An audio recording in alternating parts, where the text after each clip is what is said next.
आणि यानंतर मुंबईतून एक मोठी बातमी आहे। गॅस टंचाईमुळे कोळशाच्या मागणीत आणि दरामध्ये मोठी वाढ झाली आहे। युद्धामुळे गॅस पुरवठा विस्कळीत झाल्यामुळे व्यावसायिक सिलेंडर्सवर निर्बंध आलेले आहेत। परिणामी हॉटेल व्यावसायिकांनी कोळशाचा वापर वाढवल्याने मागणीत मोठी वाढ झाली आहे। या वाढत्या मागणीमुळे कोळशाचे दरही कडाडले असून आता व्यावसायिकांसमोर नवं संकट उभं ठाकलंय।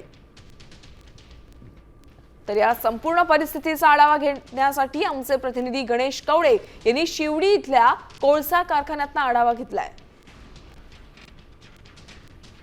या ठिकाणी सुरू असणाऱ्या युद्धांमुळे कुठेतरी गॅसचा पुरवठा आहे तो कमी प्रमाणामध्ये होतोय। कोळसा हा देणं पण मुश्किल होणार आहे आणि सध्या जे घरगुती वापरासाठी जे पहिले मिडल क्लासवाले जे होते ते गॅस यूज करायचे, ते पण आता गॅस संपल्यामुळं आता कोळशावर आले, तर त्यांना पण ते घरगुती गृहिणी असो की पुरुष असो ते सर्व येतात आणि इथं कोळसा घेऊन जातात। पहिले यांचे दर 27-28 रुपये, 29-30 जशी मालाची क्वालिटी असायची तसा तो दर असायचा।